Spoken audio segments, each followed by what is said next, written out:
kamera segini nih. Yang lain coba teman-teman. Assalamualaikum. Teman-teman yang tidak ada aktivitas bisa on kamera. Saya sapa dulu ya. Mas Abdul Hamid. Mas Abdul. Ya, Pak. Iya, ini kerja atau gimana, Mas?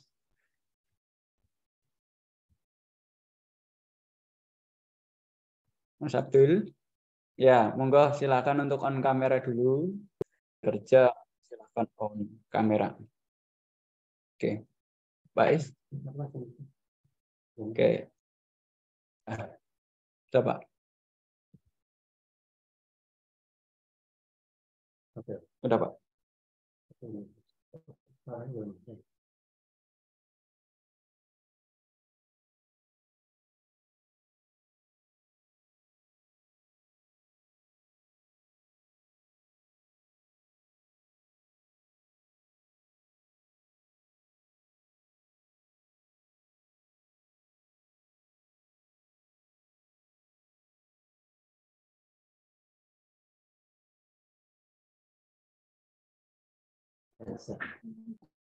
Ya, sebentar ya. Sebentar, ini ada salam teknis sebentar. Udah, Pak. Oke. Kita mulai ya. Bismillah. Assalamualaikum warahmatullahi wabarakatuh. Waalaikumsalam warahmatullahi wabarakatuh. Alhamdulillah wa syukurillah wala haula wala quwata illa billahil aliyyil azim. Allahumma shalli ala sayyidina Muhammadin wa ala sayyidina Muhammad amma ba'du. Yang kami hormati Bapak Dr. Denny Lesmana, SPD, MPDI, selaku Ketua Yayasan Ketua Stepi Global Mulia. Yang kami hormati Wakil 1 Bidang Akademik dan Administrasi, yaitu Bapak Anggi Setia Prayoga, Eskom MM, yang hari ini kebetulan juga sedang ada acara, seminar juga di kampus secara offline, yang tidak bisa hadir dengan Pak Ketua. Yang kami hormati juga Wakil 2 Bidang Keuangan dan Administrasi Umum, Ibu Hernanda Ajeng, SEMM. Kemudian ada Bapak Haji Mulyadi, SPDI MSI, selaku Wakil 3 Bidang Kerjasama. Kemudian ada juga Kaprodi, Bu Nur Azizah dari Perbankan Syariah, Nur Azizah MM, dan Pak Bahtiar Arif selaku Ketua Prodi Ekonomi Syariah, Pak Bahtiar Arif SPMM SP ya Pak ya, Pak Arif hadir di siang hari sore hari ini, serta teman-teman mahasiswa kelas semester 4 ya, baik kelas B, C, D, dan E yang kami banggakan. Puji syukur kehadirat Allah Subhanahu wa Ta'ala, sehingga di sore hari ini kita bisa menghadiri acara seminar etika bisnis, yang mana menjadi salah satu kewajiban mahasiswa semester 4 untuk mengikutinya. Yang insya Allah akan nanti disampaikan oleh Bapak Agung Hermawan MM, yang hari ini sudah hadir di tengah-tengah kita. Baik, salam salam mari kita aturkan kepada Nabiullah Muhammad Sallallahu Alaihi Wasallam beserta keluarga, sahabat, pengikut kita semua yang kita nantikan syafaatnya kelak di yaumul qiyamah. Para hadirin yang kami hormati, kami akan membacakan susunan acara di sore hari ini. Yang pertama yaitu pembukaan, kemudian menyanyikan himne Stepi Global Mulia, kemudian sambutan, terus kemudian acara inti seminar, dan ada sesi tanya jawab, doa, serta foto bersama. Mari kita awali acara seminar di sore hari ini dengan bacaan basmalah bersama-sama. Bismillahirrahmanirrahim. Cara selanjutnya yaitu menyanyikan himne Stepi Global Mulia. Monggo, operator. Yang lain bisa menirukan. dan bisa ikan.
Cara selanjutnya yaitu sambutan. yang akan disampaikan oleh beliau Bapak Bahtiar Arif SPMM selaku Kaprodi Ekonomi Syariah yang mewakili Ketua Stefan Mulia yang pada sore hari ini tidak bisa hadir karena sedang ada acara. Kepada Bapak Bahtiar Arif SPMM kami persilahkan. Bismillahirrahmanirrahim. Assalamualaikum warahmatullahi wabarakatuh. Waalaikumsalam warahmatullahi wabarakatuh. Pertama-tama kami ucapkan terima kasih pada moderator. Saya selaku Ketua Program Studi Ekonomi Syariah hari ini pada saat ini mendapat amanah dari Bapak Rektor, Bapak Dr. Denny Lesmana yang minta maaf karena pada saat yang bersamaan beliau mempunyai agenda. Tentunya beliau ingin menyampaikan sambutan, tapi karena agenda ada bersamaan dan bentrok, sehingga beliau mewakilkan pada saya. Mungkin bagi teman-teman, mungkin pertama kali ini saya bertatap muka dari teman-teman mahasiswa kelas ini, karena saya mengajarnya biasanya yang di offline. Untuk yang kelas saya belum pernah untuk mengajar. Saya Bahtiar Arif SPMM, saya selaku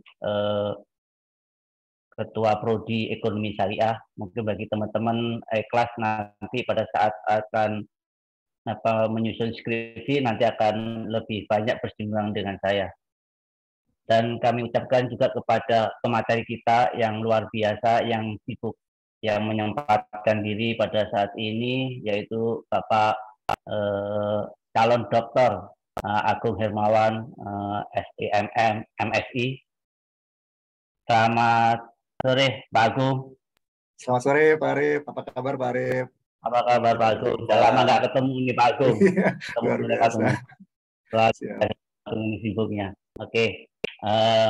Dan yang kedua mungkin saya ucapkan selamat kepada mahasiswa dan mahasiswi kelas yang mengikuti seminar kali ini, yaitu terkait etika bisnis, konsep, dan implementasi. Dan ini saya pikir seminar ini sangat relevan untuk kalangan mahasiswa STEBI Global Mulia ini, karena memang kita adalah sekolah bisnis, dan di mana pemateri ini juga selain dia sebagai dosen, dia juga sebagai praktisi dalam bisnis. Itu mungkin nanti bisa ditanyakan terkait bisnis yang sudah dijalankan. Dan harapan dari pesan dari Pak Rektor agar mahasiswa STEBI Global Mulia ini tidak hanya mengetahui terkait sama teori terkait bisnis dan etikanya, tapi benar-benar bisa untuk diimplementasikan konsep dan etika bisnis itu. Apalagi mungkin dari mahasiswa kelas ini banyak juga yang mungkin sudah terjun di bidang wira swasta, di bisnis dan lain-lainnya. Harapannya dengan seminar ini dapat menambah wawasan dan mungkin aplikasinya langsung dalam praktek bisnisnya bisa disampaikan. Harapannya teman-teman bisa mengikuti sampai akhir seminar ini, dan nanti mungkin kalau ada hal-hal yang ingin ditanyakan bisa langsung ditanyakan ke Pak pemateri Bapak Dr. Agung Hermawan. Mungkin itu dulu dari saya, kurang lebihnya wabillahi taufiq walhidayah. Wassalamualaikum warahmatullahi wabarakatuh. Waalaikumsalam warahmatullahi wabarakatuh. Terima kasih, Pak. Terima kasih Pak Bahtiar Arif, ya, beliau senior di kampus STEBI Global Mulia yang sudah ngajar dari udah lama ya Pak Bahtiar ya, Pak Arif ya. 2015 bareng Pak Agung. Oh, bareng Pak Agung. Oh, Pak Agung juga 2015 ya. Senior semua ya. Beliau juga sekarang Kaprodi di Ekonomi Syariah, Pak. Ya, syariah. Jadi yang teman-teman dari Ekonomi Syariah itu, ya ini Pak Arif ini bapaknya ya, Kaprodinya seperti itu. Kemarin juga mengadakan diskusi ya Pak ya, Prodi ya. Nanti juga rencana akan ada untuk yang kelas pun untuk ada ngobras ngobrol bareng sama Kak Rudi. Oh ya, yang khusus ikhlas. Nah, kemarin berarti yang Kemarin reguler ya? yang offline sudah. Oke. Nanti kemudian ada yang Nah, nanti akan ada sharing ya terkait dengan prodi bareng Pak Arif di Ekonomi Syariah. Kebetulan saya juga sekretaris wakil Pak Arif seperti itu. Oke, terima kasih Pak Bahtiar Arif SPMM yang telah memberikan sambutannya di sore hari ini. Selanjutnya yaitu materi inti yaitu tentang etika bisnis, konsep dan implementasi yang akan disampaikan oleh beliau Bapak Agung Hermawan SEMSI. Nah, Pak Agung, ini calon dokter muda nih ya, luar biasa. Amin. Kita contoh ya, jadi inspirator bagi kita semua. Ambil S3 di mana Pak Agung? Saya di UGM, Pak. Di UGM ya, wah luar biasa. Berarti ini ilmunya daging nih ya, perlu diterapkan bagi mahasiswa yang punya bisnis atau mau menjalankan bisnis seperti itu ya Pak Agung ya. Ya etikanya gimana, konsepnya, implementasinya gimana. Wah ini menarik nih ya. Oke, sebelum pemateri menyampaikan materinya, izinkan saya untuk menyampaikan profil singkat terkait dengan Bapak Agung Hermawan. Ya, Bapak Agung Hermawan, SE MSI. Oh, rupanya S1-nya dua ini ya, Pak ya. Dua kampus ya, Pak ya. Berarti dua gelar ya, Pak ya. Iya, Pak. Oh ya. Iya, Pak. Dakwah dan komunikasi itu apa, Pak? SOSI. SOSI ya. Kalau sekarang itu kayaknya nggak ada SOSI ya, adanya SOS ya, Pak ya. Iya, betul. Oh, berarti Bapak Agung SE, SOC, MSI ya Pak ya. Ya beliau S1 di Universitas Indonesia, ambil ekonomi ya Pak ya, sarjana ekonomi, kemudian betul, ambil dakwah dan komunikasi di STDDI Al-Hikmah, kemudian S2-nya ambil Magister Sains Ekonomi Syariah di Universitas Indonesia, kemudian sekarang beliau juga mengambil pendidikan doktor ekonomi Islam di Universitas Gadjah Mada. Pekerjaannya sekarang praktisi, human capital, dosen juga, founder, ini founder Kacita Consulting, apa nih ya, sama founder Wayata Institute. Nah ini apa nih nanti Pak Agung yang bisa jelasin ya, foundernya langsung. Tinggalnya Jakarta Utara ya Pak Agung ya? Di Jakarta Utara, betul Pak. Tinggal Jakarta Utara Pak Agung? Iya, betul Pak, di Jakarta Utara. Cek audio. Ya, yang dari Jakarta boleh sharing-sharing sama Pak Agung. Gimana Pak Agung? Oh iya, nggak khawatir terputus, barangkali agak delay, nggak ada. Cek. Putus-putus kayaknya nih. Ya. Oh iya, oke. Di mana Pak Agung tinggal? Jakarta ya? Di Jakarta, betul Pak Gufron. Oke, ya.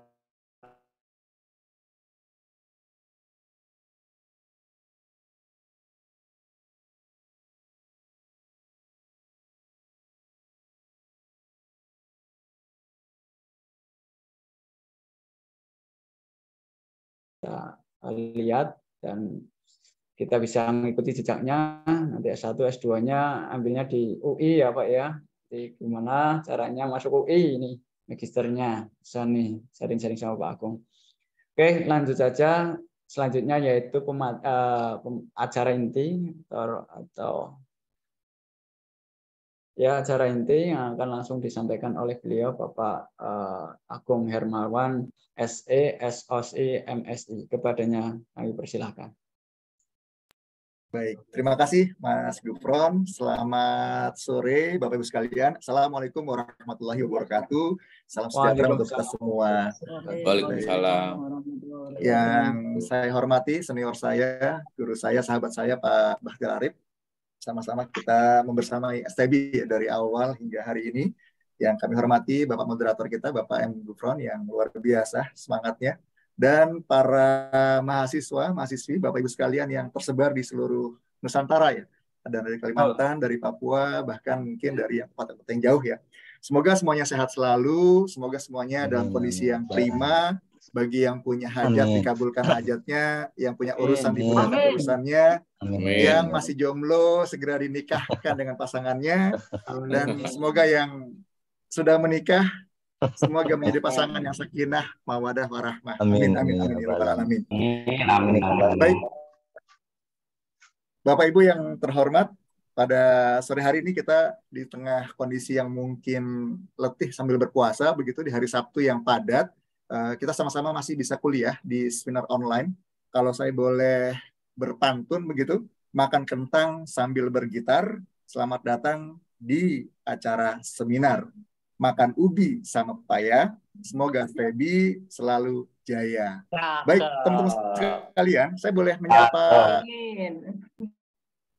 menyapa teman-teman atau mahasiswa nih enaknya. Saya lihat di sini banyak yang lebih senior dari saya, banyak yang sudah melewati dunia hitam. Oh enggak ya. Baik, Bapak Ibu sekalian, saya mohon maaf jika mungkin sinyalnya agak terganggu. Kebetulan saya di kaki Gunung Cermai, ya kaki Gunung Cermai di daerah Kuningan. Tadi saya lihat agak bad network begitu. Nanti kalau memang agak-agak putus, mohon dikasih kode aja Bapak Ibu sekalian biar saya bisa switch ke modem atau ke internet yang berbeda begitu. Baik, cek audio. Apakah suara saya jelas Bapak Ibu sekalian? Cek audio. Oke. Jelas. Jelas banget, Pak. Baik, terima kasih. Videonya Sudah. Oke, saya izin share screen Bapak Ibu sekalian ya.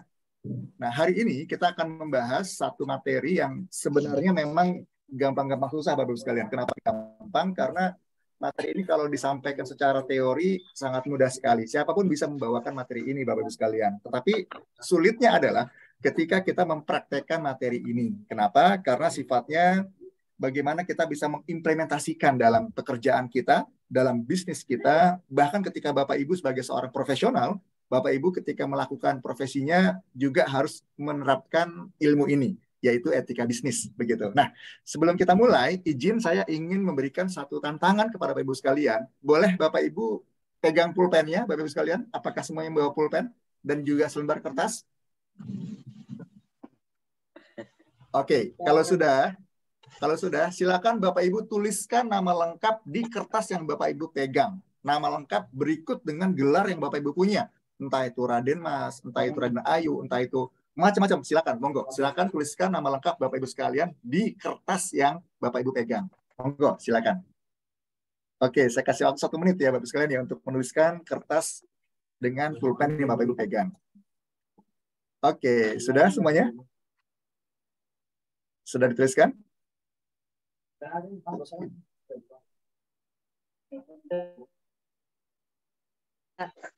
Oke, baik. Kalau sudah, sekarang Bapak Ibu kembali menuliskan nama lengkap berikut gelar yang Bapak Ibu punya, tapi dengan tangan yang berbeda. Kalau tadi tangan kanan, sekarang tangan kiri. Ya, silakan dipindahkan pulpennya ke tangan kiri. Kalau Bapak Ibu kidal, silakan pindahkan ke tangan kanan. Oke, kembali Bapak Ibu tuliskan nama lengkap berikut gelarnya sekarang. Silakan. Monggo, 1 menit lagi. Saya kasih waktu. Silakan.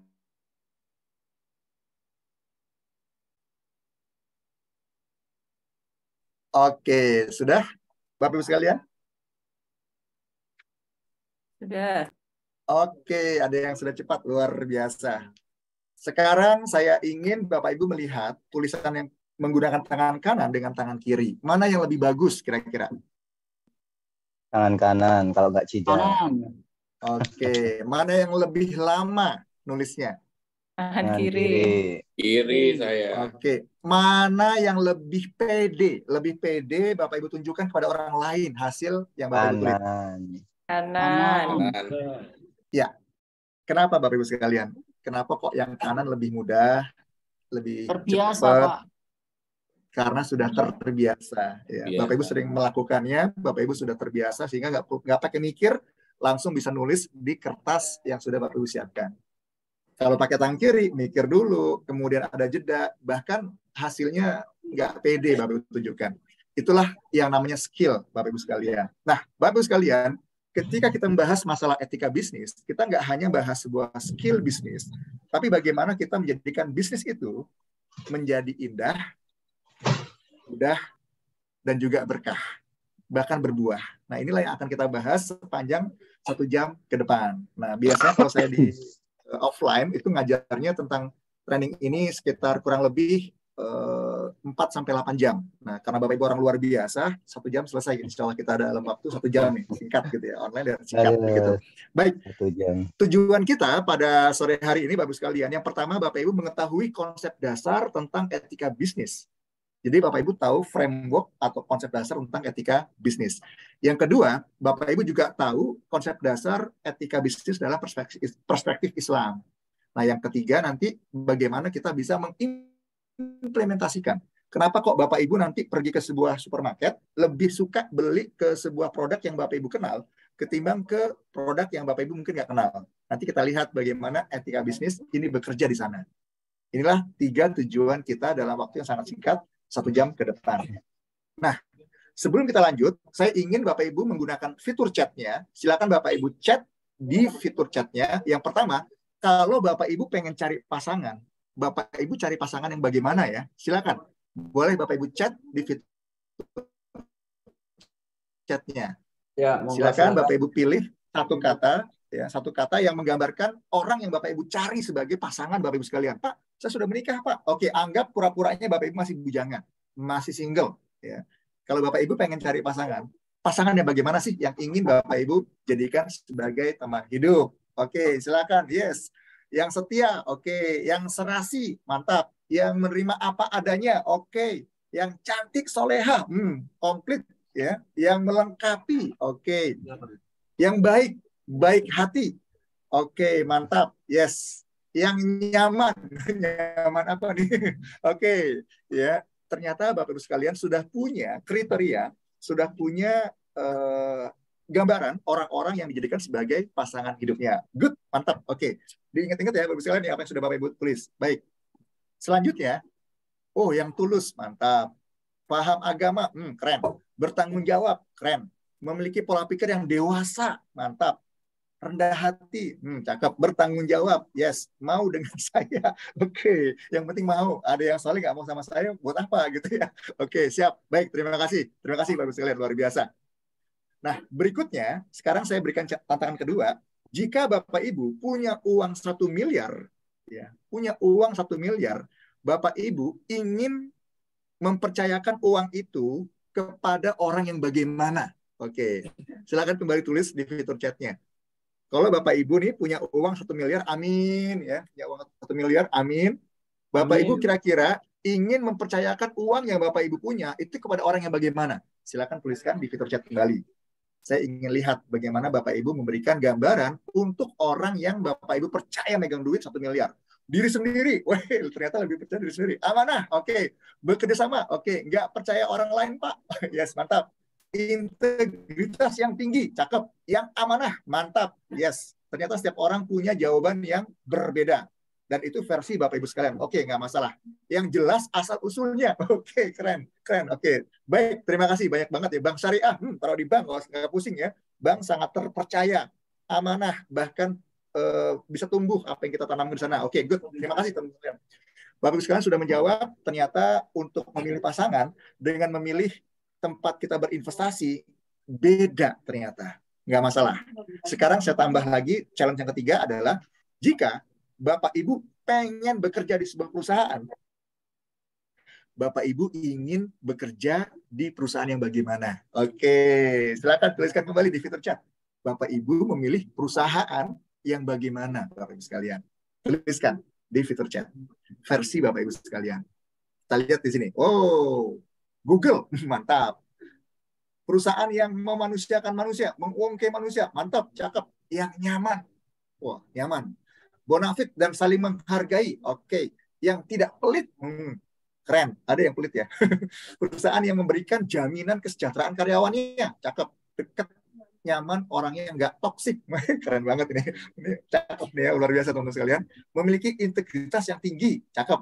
Yes. Luar biasa. Terima kasih Bapak Ibu sekalian. Ternyata ketika Bapak Ibu memilih perusahaan untuk bekerja, berbeda lagi kriterianya. Beda lagi klasifikasinya begitu. Oke, nggak apa-apa. Terima kasih teman-teman sekalian. Perusahaan yang adil, cakep.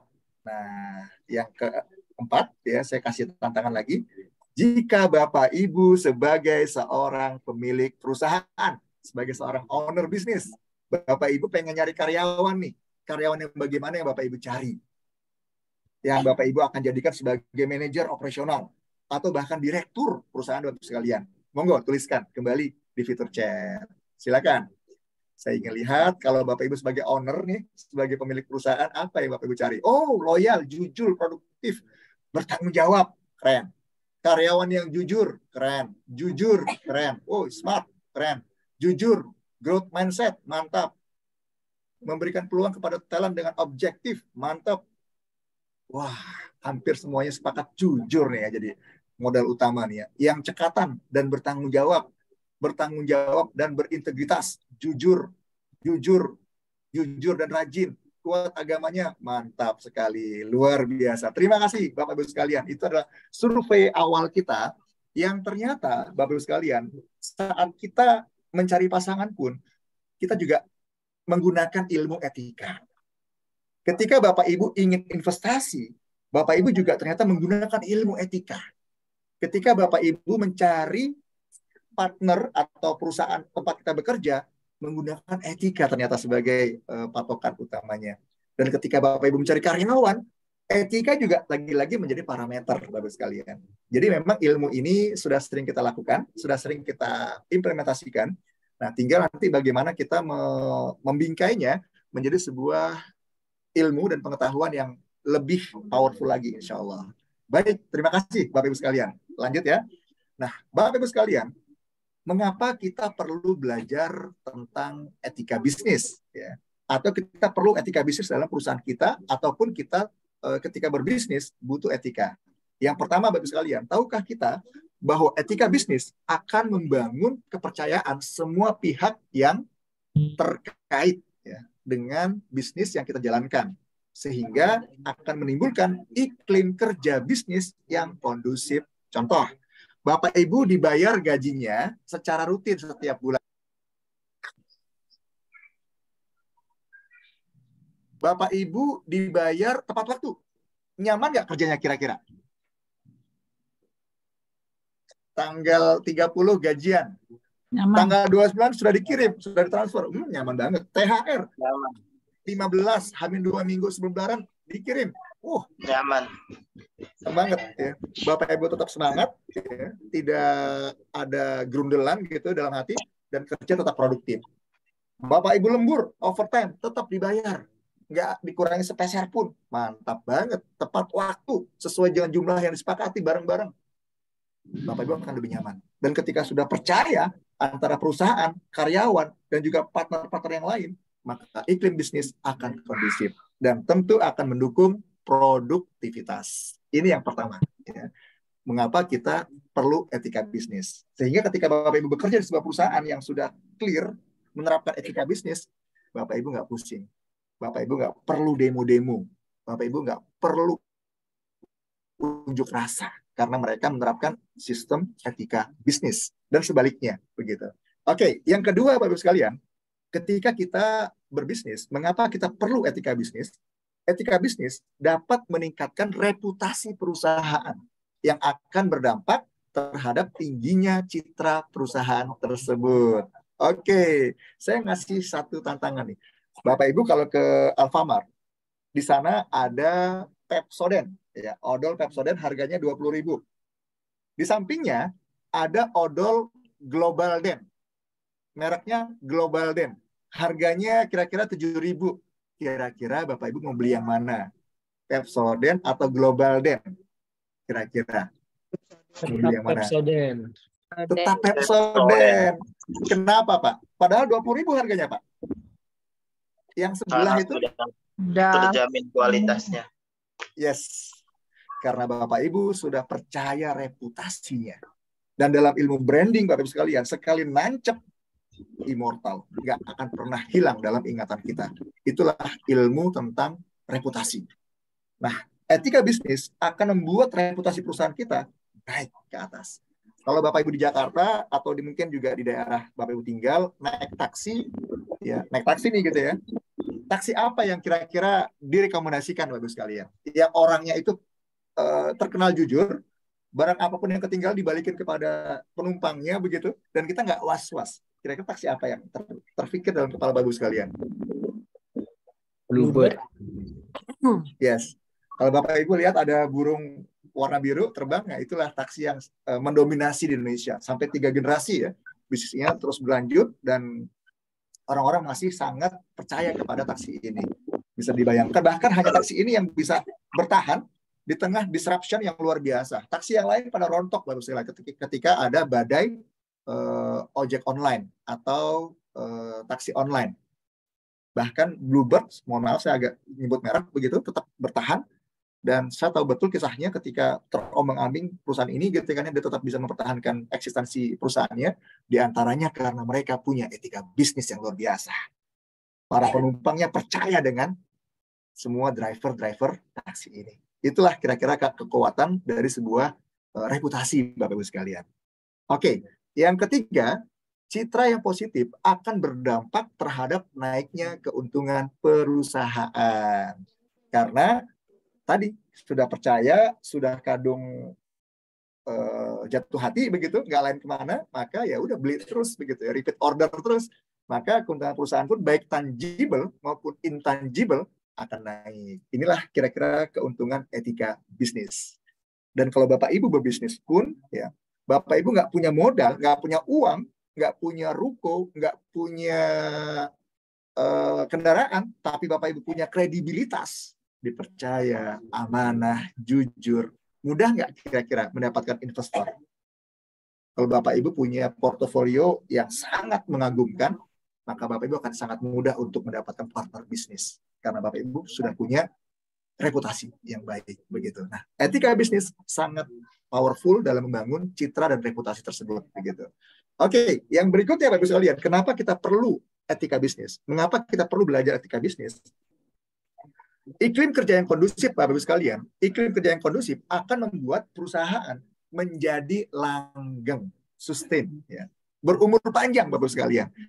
Bahkan bisa beroperasi hingga bergenerasi-generasi selanjutnya begitu. Kenapa? Karena yang ngejagain banyak. Yang ngejagain banyak. Kenapa? Karena mereka menjadi milik bersama. Inilah kekuatan dari etika bisnis. Bapak Ibu mungkin masih ingat banget ketika musim-musim demo-demo waktu ya beberapa tahun yang lalu gitu ya. Tahun 2012-2013 saya berkesempatan mendampingi sebuah perusahaan yang sangat rentan dengan demo, baik itu di kawasan Cibitung, MM 2100, kemudian juga di kawasan Jakarta, Pulau Gadung sebagainya. Ada perusahaan yang justru dijagain oleh karyawannya.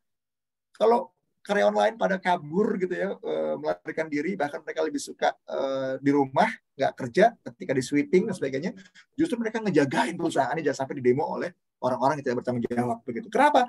Mereka menganggap perusahaannya sebagai sawah adat mereka. Ketika saya riset di sana, ternyata nggak cuma satu generasi yang kerja di situ, bisa anaknya, bapaknya di situ, anaknya di situ juga, 2 generasi Bapak sekalian. Oh, ternyata mereka punya brand, ya punya merek itu atau punya citra di karyawannya itu, mereka sangat menjunjung tinggi etika bisnis. Sehingga kelanggengan inilah yang kemudian dicari oleh para investor. Bapak sekalian, inilah diantara keuntungan kenapa kita harus belajar etika bisnis. Nah, yang kelima, praktek bisnis yang dijalankan sesuai dengan aturan dan syariat yang berlaku, maka tidak hanya memberikan keuntungan, tapi juga memberikan keberkahan. Keberkahan dan rahmat dari Allah Subhanahu wa Ta'ala. Bapak Ibu sekalian, kalau sekedar mencari untung, sekedar mencari profit, maka mungkin mudah. Tapi kalau mencari keberkahan, di situ kita lihat karyawannya semuanya makmur, keluarganya semuanya makmur. Bayangin teman-teman sekalian, di antara karyawan tersebut mereka sudah berkeluarga, mereka sudah punya anak, sudah punya momongan, mereka juga punya supplier, pemasok, mereka juga punya layer kedua, layer ketiga dan seterusnya. Kalau dihitung-hitung, banyak banget orang yang bergantung di perusahaan itu begitu. Dan perusahaan itu menjunjung tinggi etika bisnis, maka keberkahan akan dilimpahkan dalam perusahaan tersebut begitu. Inilah kira-kira alasan kenapa kita perlu belajar etika bisnis. Sampai di sini, kira-kira perlu nggak ya ilmu ini ya Bapak Ibu pelajari? Atau sekedar pengetahuan aja? Kalau Bapak Ibu anggap perlu banget. Oke, terima kasih. Lanjut ya Bapak Ibu sekalian ya. Sekarang kita akan baca berikutnya. Nah, Bapak Ibu sekalian, kita sedikit bahas tentang konsep, agak-agak sedikit teoritis, nggak apa-apa ya. Nah, yang pertama, etika bisnis. Etika, kita pelajari ya, berasal dari bahasa Yunani, yang diterjemahkan bebasnya itu adat istiadat atau kebiasaan, Bapak Ibu sekalian. Itu etika. Adat atau kebiasaan. Nah, secara umum, biasanya ya, etika selalu dikaitkan dengan kebiasaan hidup yang lebih baik, yang berlaku pada individu manusia. Contoh nih, Bapak Ibu misalnya kalau di orang daerah itu ya, kalau sama orang yang lebih tua atau lebih senior gitu ya, itu kita agak-agak sedikit nunduk. Begitu nggak Bapak Ibu sekalian? Kalau kita lewat di depannya kita agak sedikit nunduk gitu ya. Ada orang yang anak zaman now, ya, anak zaman milenial, lewat ngomong gitu kan, wow, cuek-cuek aja. Nah, biasanya orang bilang tuh, nggak beretika nih orang. Bisa begitu? Pernah nggak begitu Bapak Ibu sekalian? Misalnya Bapak Ibu ngasih sesuatu kepada orang, diterima dengan tangan kiri. Nah, pernah nggak Bapak Ibu ngerasa, kok nggak punya etika sih orang ini? Gitu kan ya. Nah, itulah kira-kira gambarannya etika identik dengan adat istiadat, gitu ya. Nah, berikutnya, etika juga diartikan sebagai suatu sistem atau kode yang dianut, atau istilahnya kode etik, gitu ya.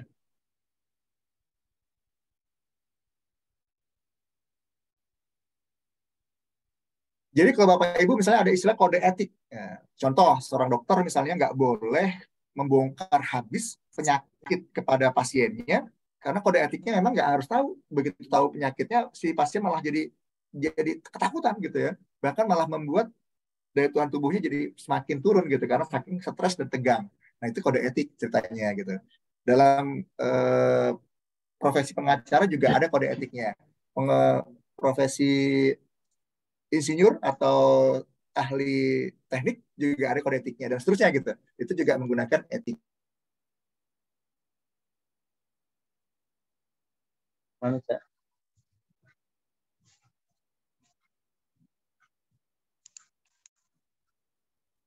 Remote itu Pak. Pak Agung. Oh iya, mohon maaf, terima kasih. Nah, Bapak Ibu sekalian, secara etika tadi ya, diidentikan dengan kode atau sistem. Contoh kalau insinyur ada kode etiknya, pengacara ada kode etiknya, dokter ada kode etiknya. Nah, itu juga etika. Ya. Nah, etika secara terminologi juga diidentikan dengan moralitas. Nah, biasanya memang terkait dengan moral, adat atau kebiasaan yang sifatnya moral. Nah, Bapak Ibu sekalian, kalau dalam perspektif Islam, ya mohon maaf mungkin yang non-Muslim, saya sedikit singgung etika bisnis Islam. Dalam bahasa Arab ada istilahnya al-khuluq. Nah, khuluq itu jamak atau plural dari akhlak.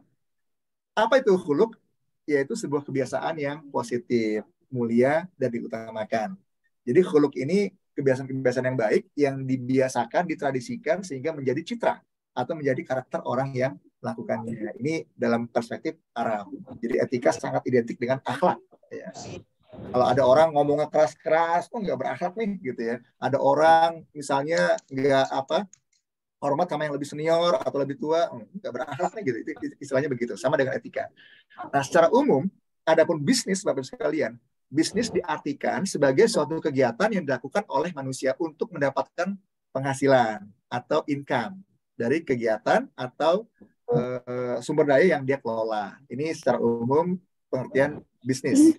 Nah, secara bahasa, kalau Bapak Ibu mungkin menggunakan bahasa Inggris, ya bisnis ini berasal dari kata busy, ya sangat sibuk atau sibuk banget gitu ya. Sibuk mengerjakan aktivitas dan pekerjaan yang mendatangkan keuntungan. Tapi secara kamus Indonesia, bisnis adalah usaha dagang atau pertukaran transaksi gitu ya, secara komersial. Nah, dan bisnis, kalau kita bicara masalah bisnis, Bapak sekalian, itu ada dua identik.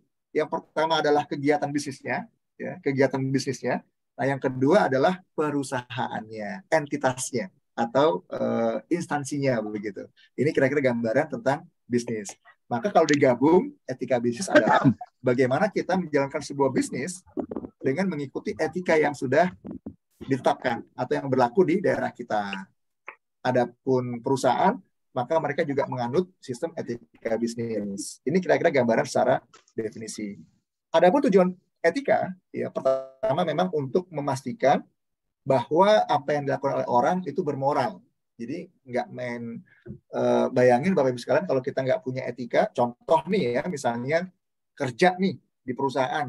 Pakaiannya bebas, maka ada yang pakai, mohon maaf banget ya, you can see, misalnya ke kantor, ada yang pakai piyama, ada yang pakai seragam lengkap, tentu nggak match. Ya. Yang kerja mungkin nggak fokus. Ini kok pakaiannya begitu transparan gitu ya, begitu transparan, membuat karyawan lain nggak fokus. Nah ini nggak akan nyaman di situ. Maka dibutuhkan yang namanya etika dalam sebuah proses bisnis. Kemudian juga karena kita adalah manusia, nah tadi ada memanusiakan manusia gitu ya. Maka manusia ini harus berbeda dengan makhluk yang lain gitu kan ya. Maka ada standar moralnya. Contoh kalau lebaran ya dikasih THR. Kenapa? Karena memang ada lebaran yang butuh tambahan dana begitu. Terus kalau misalnya di pegawai negeri itu ada istilah gaji ke-13 gitu ya. Ada lagi misalnya bingkisan-bingkisan. Pernah nggak Bapak Ibu kerja di sebuah perusahaan dapat bingkisan atau dapat penghargaan masa kerja gitu ya. Nah, itu memanusiakan orang ceritanya gitu ya. Ini perlu, makanya etika mengatur itu. Nah, juga memberikan pandangan tentang bagaimana bertindak secara moral. Jadi agar standar moralnya itu sama. Jadi moralnya itu misalnya gini, etikanya orang Jawa dengan orang Sumatera mungkin ada yang berbeda. Mungkin ada yang berbeda. Orang Arab dengan orang Indonesia ada yang berbeda.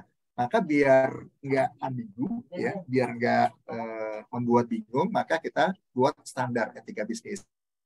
Sehingga clear pakaiannya, kemudian sikapnya, dan seterusnya. Bapak Ibu nggak usah khawatir, saya akan memberikan materi ini. Berikut contoh etika bisnis, etika kerja yang sudah diterapkan di perusahaan-perusahaan hebat. Saya lampirkan satu contoh dari perusahaan yang saya ambil dari perusahaan manufaktur. Itu etika kerjanya sama etika bisnis luar biasa, lengkap sekali. Nanti akan kita sama-sama pelajari. Baik. Nah, berikutnya Bapak Ibu sekalian, etika bisnis ya, suatu proses dan upaya untuk mengetahui hal yang benar dan yang salah dalam sebuah proses bisnis. Dari mulai bikin produk, melayani dalam sebuah pelayanan atau servis gitu ya, dan seterusnya. Ini gambaran etika bisnis dalam sebuah perusahaan. Kemudian juga agar kita bisa memastikan kualitas moral sebuah organisasi itu terjamin etikanya gitu. Contoh nih, ketika ada limbah di sebuah perusahaan, kalau perusahaan kan istilahnya mana yang menguntungkan itu akan saya ambil. Maka kalau menguntungkan ya udah limbah dibuang gitu aja gitu kan, dibuang sembarangan di tempat pembuangan limbah misalnya. Ternyata di sekitar perusahaan ada pemukiman, orang-orang yang tinggal di situ, maka ada kebijakan limbah sebelum dibuang harus diolah dulu, harus dinetralkan dulu, apalagi limbah B3 Bapak sekalian. Ada yang tahu limbah B3? Mungkin yang pernah kerja di industri ya atau di manufacture. Nah, sebelum dibuang maka diolah dulu, dinetralkan dulu agar tidak mencemari lingkungan. Baik, limbah bahan berbahaya dan beracun. Yes, betul sekali Pak. Jadi memang inilah yang namanya etika, agar seluruh orang yang terkait, ya seluruh pihak yang terkait nyaman, tidak terganggu, tidak terzalimi, tidak saling terintimidasi. Ini kira-kira butuh etika bisnis. Nah, jadi kebiasaan dan moral yang dikembangkan dalam perusahaan atau bisnis, begitu. Nah, yang menarik, ketika Bapak Ibu bekerja juga, kalau etika bisnis dikembangkan atau diterapkan dalam perusahaan, maka kita nyaman bekerja. Contoh, seorang dipromosikan atau dinaikkan jabatannya, ada kriterianya. Bukan asal ngelihat, oh ini ada hubungan darah nih sama Pak Direktur nih, maka dia lebih cepat naik karirnya, misalnya begitu. Oh ini kayaknya punya garis keturunan yang sama dengan Pak Manajer, diambil. Satu alma mater, diambil. Kan nggak nyaman begitu, teman-teman sekalian. Tapi kalau ada etika bisnis yang dimainkan, oh ada unsur fair-nya di situ. Semuanya punya hak yang sama, maka kerja pun nyaman. Bapak Ibu nggak akan khawatir ketika bekerja di perusahaan tersebut. Inilah fungsi etika bisnis dalam sebuah perusahaan. Oke, ini sudah kita bahas tadi ya. Nah, sekarang teori etika. Sedikit menyinggung teori etika, semoga tidak pusing yang banyak teori ya. Ini buat kuda-kudanya, buat kuda-kudanya agar Bapak Ibu ketika melihat nanti implementasinya lebih siap, lebih kuat gitu. Nah, dalam teori etika Bapak sekalian itu beragam teori muncul. Ada 4 teori yang saya coba angkat di sini.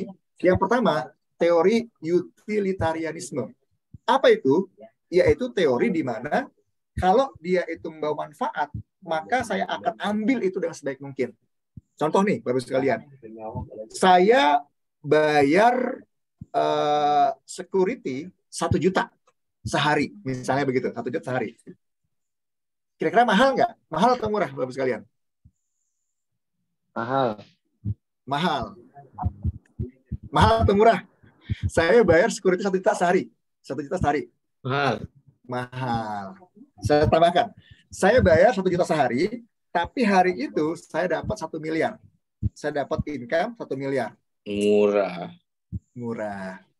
Murah. Oke, saya bandingkan.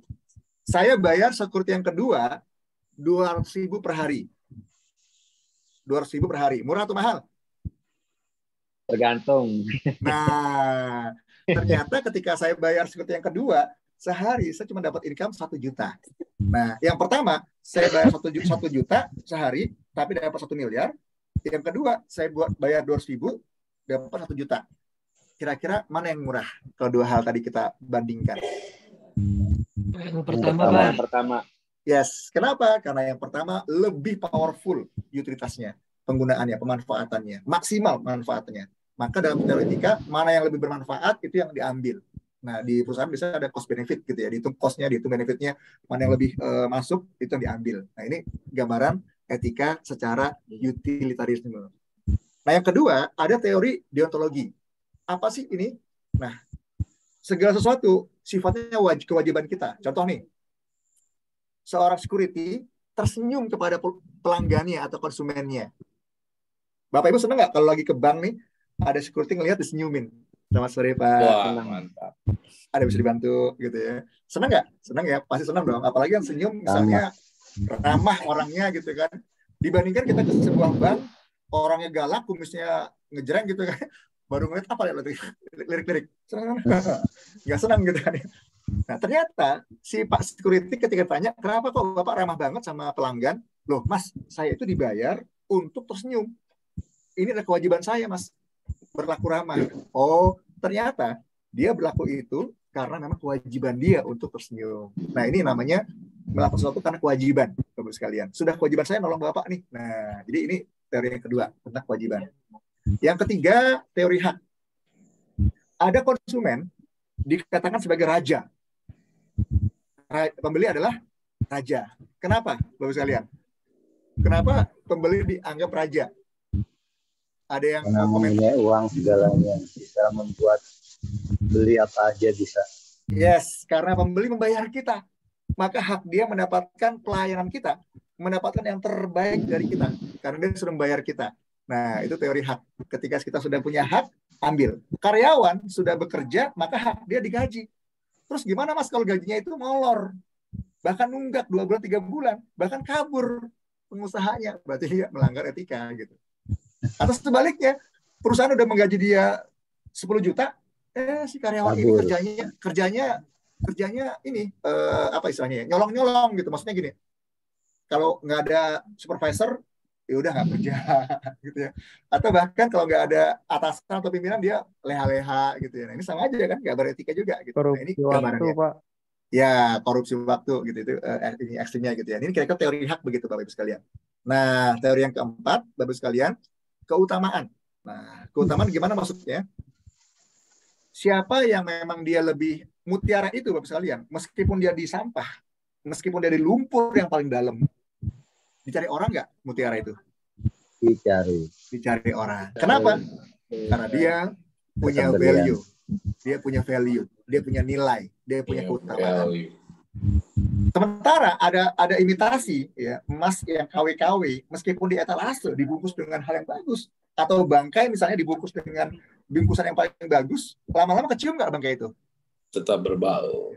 Itu namanya keutamaan. Ini teori yang keempat. Nah, ini semua sebagai pijakan bahwa teori etika ternyata berkembang cukup banyak. Nah, etika diambil dari beberapa poin. Yang pertama diambil dari agama. Agama bisa menjadi satu sumber etika. Contoh apa misalnya? Berintegritas. Nah, integritas misalnya jujur, apa yang diomongin sama dengan yang dilakukan sama ya sejalan, itu integritas. Bisa diambil dari agama. Kemudian yang kedua, filosofi. Filosofi ini adalah sesuatu yang kita anggap sebagai adat atau kebiasaan kita. Contoh, kalau kamu mau rezeki yang lancar, ya kamu bangun pagi, nak. bangun kamu jangan diduluin sama ayam, nak. Nah, akhirnya kita disiplin tuh. Maka disiplin sumber kesuksesan. Disiplin diambil sebagai etika, gitu kayak gambarannya, filosofi ya, atau cara pandang, begitu. Nah, yang ketiga dari pengalaman atau perkembangan budaya. Bapak Ibu misalnya karena ketemu sama banyak teknologi, selalu berinovasi, berkreasi. Maka inovatif menjadi etika. Inovatif menjadi satu etika di perusahaan kita. Itu namanya pengalaman atau perkembangan budaya. Kemudian yang keempat, hukum. Nah, berdasarkan hukum, misalnya diambil, dari hukum pidana, maka siapapun perusahaan yang karyawannya mencuri akan diproses di PHK. Itu diambil dari hukum. Ini kira-kira gambaran sumbernya etika. Oke. Nah, kemudian ada 6 prinsip, Bapak sekalian, dalam mengembangkan etika bisnis. Yang pertama, kejujuran. Jujur menjadi modal utama dalam beretika bisnis. Bapak Ibu ketika berbisnis dilihat gitu ya, ini benar nggak nih? Kan kalau di obat ya, bisnis obat, benar nggak nih ada BPOM-nya nih gitu kan? Jangan-jangan obatnya obat ini nih, ada mengandung merkurinya gitu kan, dan seterusnya. Maka kejujuran menjadi hal yang pertama. Ini merupakan fundamental bagi etika bisnis. Maka banyak perusahaan mengadopsi itu integritas, kejujuran, dan seterusnya sebagai core value-nya, culture budayanya. Yang kedua, keadilan. Jadi betul-betul adil diterapkan. Adil maksudnya gimana, Pak? Sama rata? Oh, enggak. Adil itu sesuai dengan proporsinya. Jadi kalau memang butuhnya sekian, ya sekian. Karyawan yang kerjanya lebih lama, masa kerjanya lebih senior, lebih lama tahunnya, tentu kenaikan gajinya lebih tinggi ketimbang karyawan yang baru masuk. Bapak Ibu kerja sudah 30 tahun misalnya. Gajinya sudah 15 juta misalnya. Anak baru masuk, baru kemarin masuk, sama gajinya 15 juta. Kira-kira nyaman nggak Bapak sekalian kalau disamain begitu? Enggak. Kan adil, sama-sama 15 juta. Loh Mas, saya kan 30 tahun kerja di sini. Dia kan baru kemarin masuk. Oh iya. Nah, jadi keadilan perlu diterapkan juga. Yang ketiga, prinsip saling menguntungkan, saling mutualisme.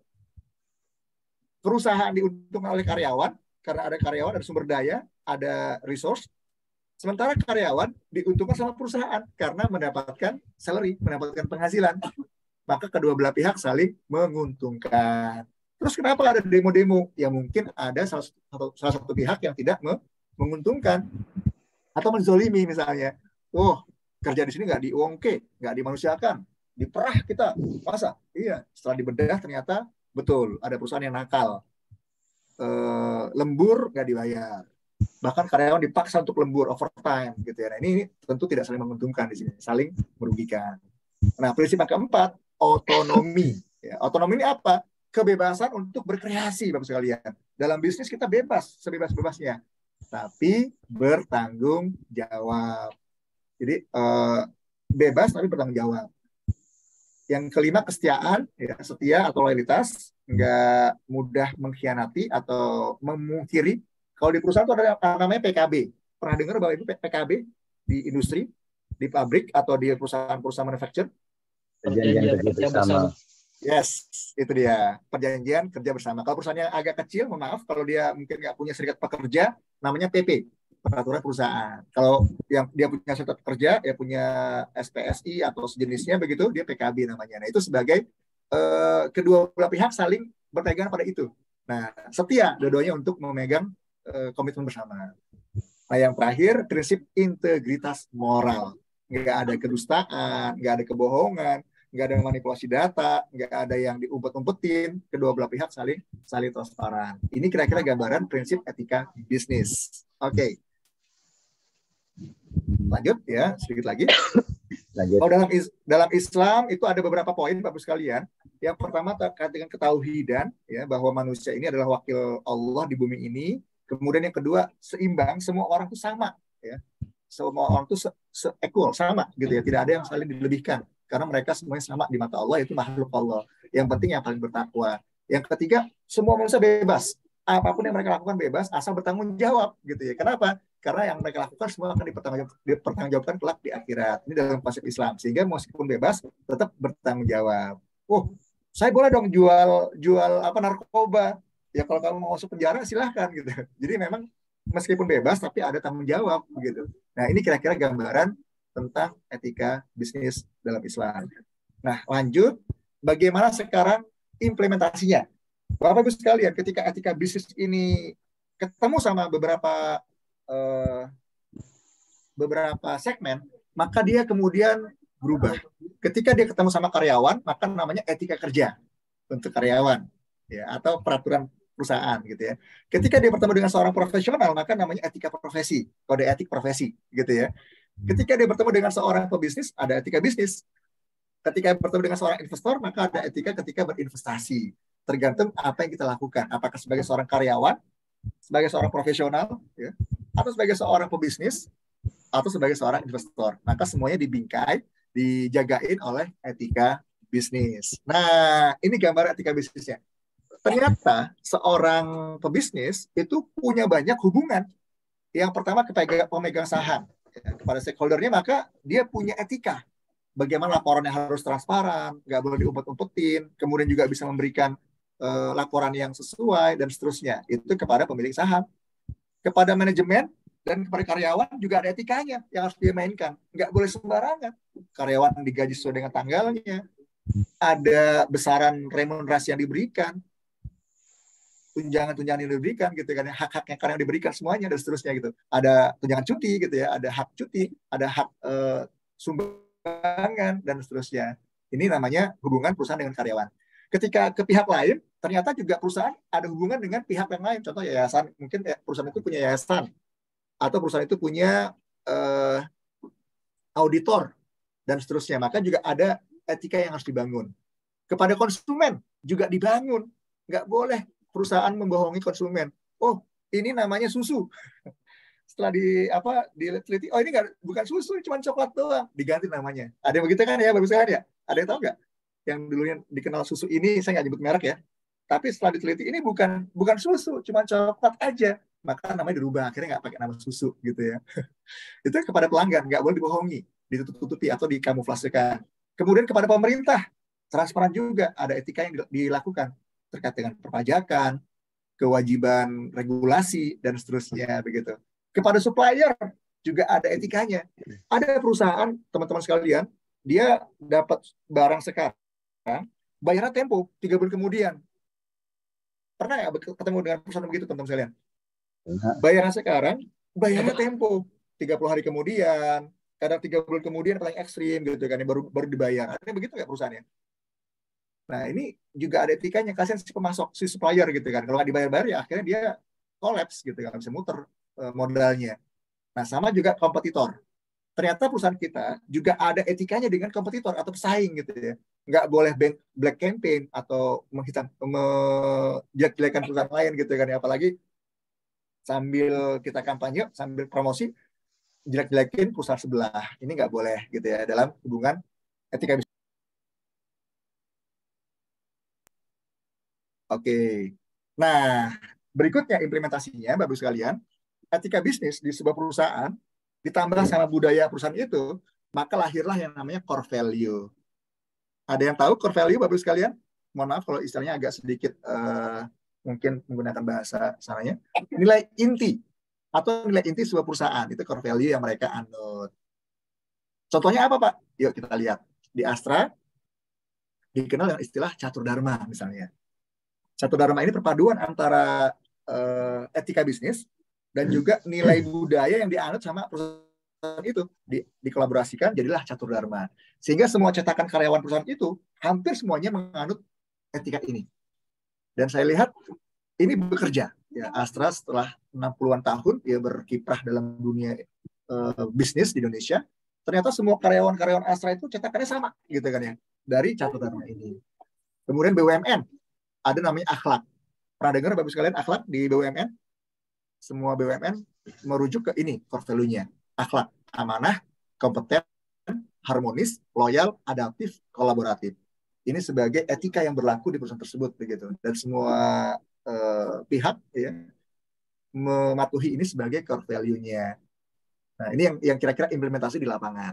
Nanti saya juga melampirkan di makalah saya ini contoh etika bisnis yang ada di sebuah perusahaan untuk karyawan. Dari mulai berpakaian, dari mulai bersikap, bahkan dari mulai mereka masuk kerjanya itu semua sudah ada aturannya gitu, sudah ada joklak dan juga etikanya, sehingga semua karyawan tahu apa yang harus mereka lakukan dan apa hak mereka. Itu kira-kira. Nah, adapun dalam pandangan Islam, etika ini juga sangat dianjurkan, bahkan diperintahkan sebaik-baik manusia mereka yang paling berakhlak mulia. Kalau ada orang yang tidak berakhlak, maka ya keislamannya diragukan, begitu kira-kira. Di antaranya dilarang kita untuk mengambil riba, dilarang untuk menipu, dilarang untuk mengambil harta orang lain tanpa hak, curang, mengurangi takaran timbangan gitu ya. Kan kalau kita dulu pernah ada isu, oh ini beli bensin di Pertamina ini sesuai nggak ukurannya gitu kan ya.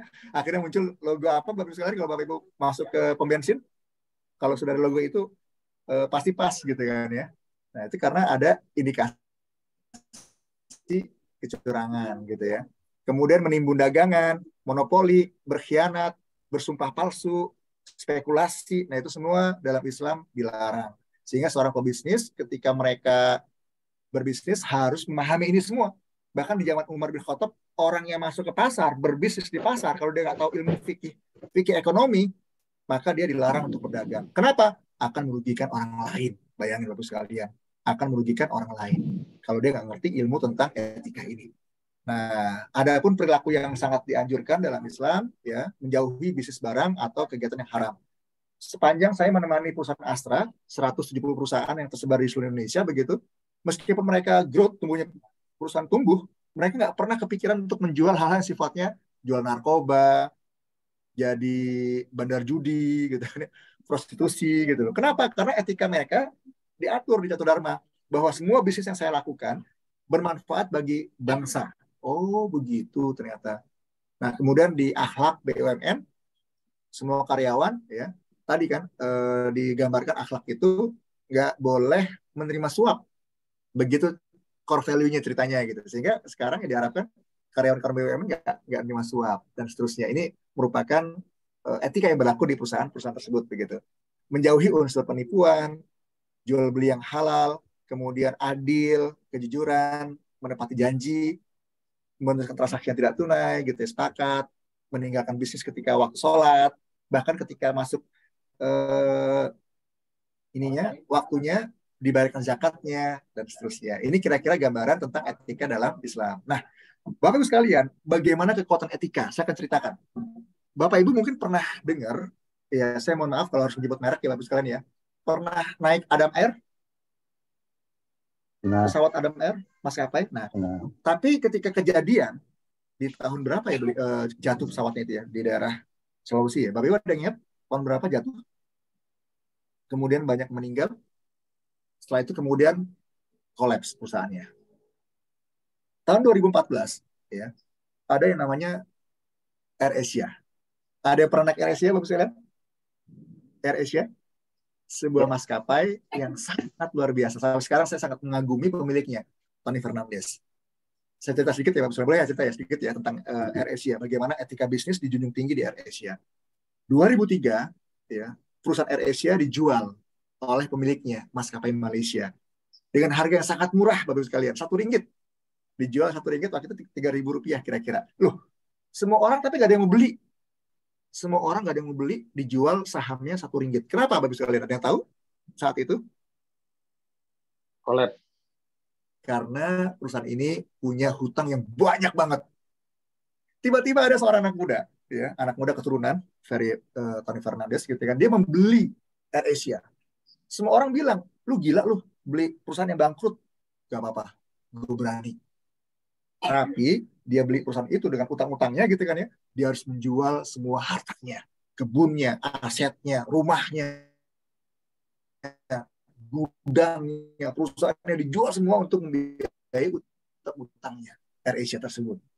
Kemudian dia menyulap AirAsia yang tadinya orang kalau beli tiket saat ini kemana? Ke loket. Masih ingat tahun-tahun tersebut kalau beli tiket harus ke agensi gitu ya. Kemudian kita harus jauh-jauh hari pesan. Nah, AirAsia masih ingat beli tiketnya sekarang terbangnya kapan? Ada yang tahu? 3 bulan ke depan. terbangnya 3 bulan kemudian atau setahun kemudian terbangnya gitu ya. Saya masih ingat banget tahun 2004-2005 dari sini ke Surabaya cuma 90.000 sama dengan naik bis Bapak Ibu sekalian. Tapi dengan pola begitu banyak orang yang beli AirAsia, ngantri yang beli Bapak Ibu sekalian. Kemudian pilot-pilot yang nggak bagus dicopotin, pramugari di mana dan seterusnya hingga dia punya tagline yang bagus. Ada yang tahu tagline AirAsia apa?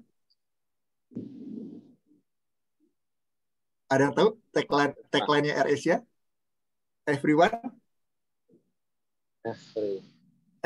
can fly. Semua orang bisa terbang. Kenapa? Saat itu 2004 terbang itu mewah Bapak Ibu sekalian. Hanya orang-orang berduit yang bisa terbang.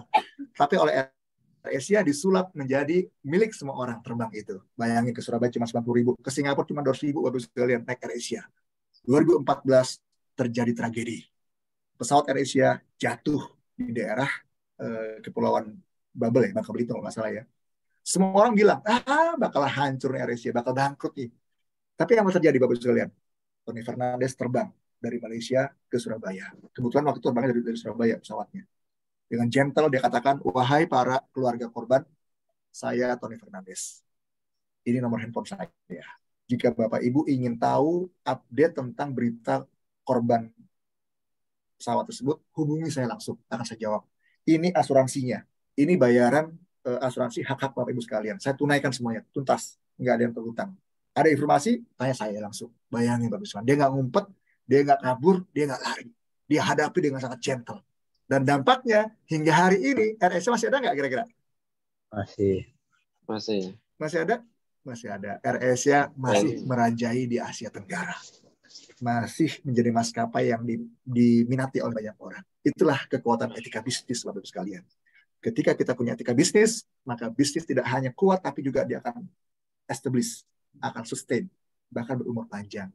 Maka ketika Bapak Ibu bisnis, jangan lupakan etika bisnis.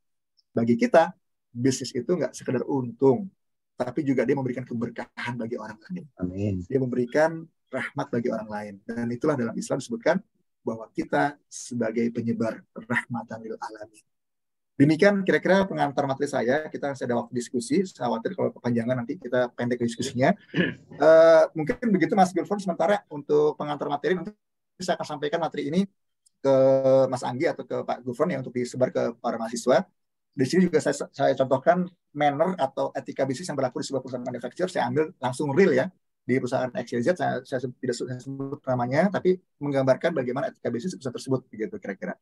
Semuanya lengkap ada di sini semua. Siap, kita diskusi ya, biar lebih hidup. Monggo, Pak Gufron barangkali mau dipandu atau gimana teknik diskusinya? Langsung aja mungkin ya, Pak Agung ya. Nanti langsung. Siap. Oke, saya buka deh pertanyaan dulu. Berapa nih Pak Agung? Materinya luar biasa ya, keren ya. Beliau profesional ya teman-teman. Dia juga di perusahaan, juga aktif di akademisi juga. Jadi monggo silakan untuk bertanya terkait dengan etika bisnis ini. Monggo saya buka 2 pertanyaan dulu. Assalamualaikum warahmatullahi wabarakatuh, Mas Gufron. Assalamualaikum warahmatullahi wabarakatuh, Pak Sabto. Monggo Pak Sabto. Pak Agung Hirmawan yang terhormat, terima kasih ilmunya sangat bermanfaat untuk kita semua hari ini ya. Yang pasti kita bukan mencari berapa banyaknya, tapi kecil berkah itu udah luar biasa. Yang terkait etika bisnis, ketika kita sebagai karyawan nih, kita terdolimi, apakah kita boleh pindah gitu ya, karena ketika kita akan informasi ke manajemen, kemungkinan nggak mungkin kalau lo nggak kuat, ya wes cari lagi. Nah itu apakah etika sebagai karyawan, apakah kita tetap stay karena untuk keluarga, atau kita tidak nyaman langsung go aja? Itu aja sih. Terima kasih. Assalamualaikum warahmatullahi wabarakatuh. Waalaikumsalam warahmatullahi wabarakatuh. Agung bisa Mas Gufron ditulis nggak tadi Mas Gufron? Saya mohon maaf agak putus-putus di saya. Iya, saya masih putus belum. Apa ya, Pak Sabto? Putus. Ya, barusan putus. Monggo diulang lagi pertanyaannya. Mohon izin diulang lagi. Saya tadi agak putus-putus, nangkapnya nggak utuh. Baik. Langsung inti pertanyaan gimana Pak? Tadi Pak? Ya, secara overall kalau kita misalkan tidak nyaman di perusahaan, apakah kita tetap stay atau mau pindah saja? Itu saja. Oh iya, curhat ya Pak Sabto. Siap. Pak Sabto. Oke, siap. Terima kasih Pak Sabto. Yang lain monggo. Yang lain. absennya ya Mas Gufron, minta tolong linknya Ya, nggak bisa. udah di chat itu Pak. Oh, Ada linknya tuh Pak. Diisi, Terima Pak. kasih. Yang lain monggo. Yang mau bertanya terkait dengan ini. Ya, monggo. Suaranya Pak Zainuri. Pak Zainuri suaranya kurang jelas. Ya, coba dicoba Pak. Ya. Jangan pakai headset Pak, coba Pak. Pak Zainuri. Pak, jangan pakai headset coba. Ya, jangan pakai headset dulu. Suaranya nggak mantul. Halo Pak. Ya. Jelas Pak. Mantap. Jelas Pak, jelas. Iya.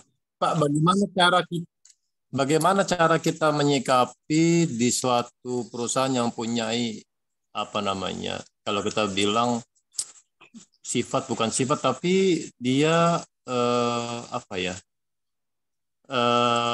dia bersifat seperti kapitalis seperti itu Pak. Menyikapinya bagaimana? Ya. Oke, mantap nih Pak Zainuri ya. Ada lagi Pak Zainuri? Cukup itu aja. Cukup itu aja Pak. Oh ya, oke, terima kasih. Satu lagi dah ya Pak ya, Pak Agung. Monggo silakan. Monggo, 3 ganjil. Ya monggo silakan. Saya Pak Eka. Oke. Ya monggo, Mas. Dengan siapa Mas? Namanya itu? Eka Pangulimara. Oh ya Eka, Mas Eka. Iya, Pak Gufron. Terima kasih Pak Agung. Untuk mungkin saya lebih spesifik, misalnya di perusahaan. Nah, apakah ada satu auditing gitu ya dalam mengaudit apakah memang etika itu bisa berjalan atau benar-benar dijalankan? Karena itu kan sebetulnya kayak tadi misalnya di satu perusahaan semestinya itu bisa berjalan buat seluruh entitas yang ada di dalam perusahaan. Nah, jadi apakah ada mekanisme audit tentang bisa berjalan atau tidak berjalan, dan sejauh ini bagaimana ketika terjadi persoalan dalam persoalan bisnis etik itu sendiri, kira-kira itu. Terima kasih. Ya, siap. Langsung Mas Grum atau gimana?